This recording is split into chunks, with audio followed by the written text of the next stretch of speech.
Bonjour, c'est Hermès. Et depuis quelques jours, une propagande gouvernementale envahit les réseaux sociaux et la télévision.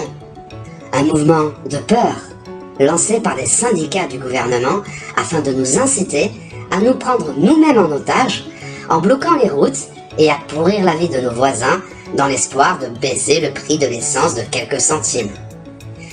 Cette attaque terroriste contre nous-mêmes, commanditée par l'État, n'aura aucune incidence pour le gouvernement, mais portera de gros préjudices à la population française, déjà en difficulté. Cette révolution est juste une diversion pour ne pas que l'on voit le réel problème, qui est que nous n'avons plus besoin d'essence. Si des amateurs peuvent construire des moteurs à eau dans leur garage, imaginez ce que Peugeot ou Renault pourraient faire avec leur technologie. Donc plutôt que de s'en prendre les uns aux autres pour baisser l'essence de quelques centimes, demandons plutôt qu'on lève ces lois qui nous interdisent de rouler à l'eau. C'était le message d'Hermès. Je vous souhaite la plus belle des journées, faites l'amour, pas la guerre, et je vous dis à très bientôt. Avec un peu de connaissances en mécanique et beaucoup d'imagination, cet inventeur brésilien a créé dans son garage de Sao Paulo la moto H2O. Ricardo Acevedo a transformé une Honda de 1993 en une moto futuriste qui roule à l'hydrogène à faible coût.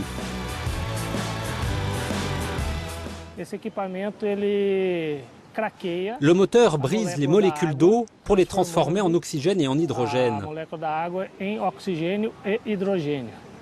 L'hydrogène est produit en grande quantité et je l'utilise pour faire tourner le moteur.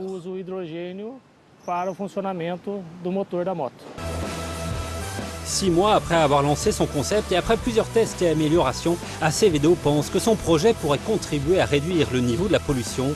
Seule de la vapeur d'eau s'échappe au lieu du monoxyde de carbone. La moto roule grâce à l'hydrogène récupéré dans l'eau. Elle roule sur plus de 500 km avec un seul litre d'eau.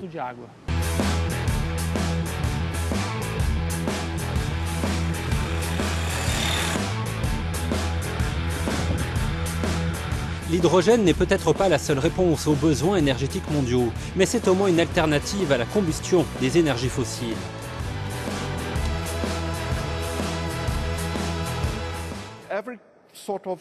Chaque nouvel appareil et chaque nouvelle invention doivent être considérées avec beaucoup de respect. J'ai beaucoup de respect pour ces personnes qui commencent à jongler avec ce qu'ils ont à la maison et qui finissent par trouver quelque chose qui fonctionne.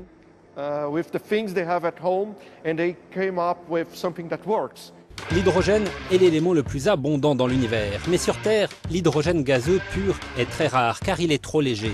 L'hydrogène en général est lié à d'autres atomes comme de l'oxygène dans l'eau. Il faut dire au public qu'il n'y a pas de formule magique pour résoudre la crise de l'énergie. Ce qui se passe dans un véhicule électrique ne fonctionne pas seulement avec de l'eau. Il faut toujours envoyer de l'électricité dans une batterie. Mais nous devons saluer les efforts de tout le monde. Et peut-être que nous devons fournir plus d'aide pour développer pleinement ce véhicule pour qu'il puisse devenir une solution viable pour quelqu'un qui est prêt à utiliser ce genre de dispositif.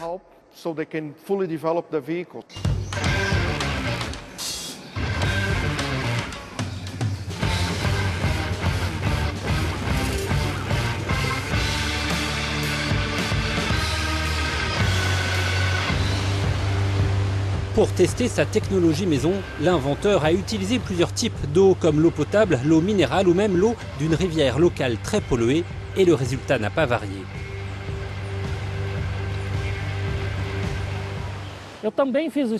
J'ai fait l'expérience avec de l'eau polluée et à ma grande surprise, elle était tout aussi efficace que de l'eau potable. Alors maintenant, j'utilise cette eau gratuite comme combustible pour ma moto.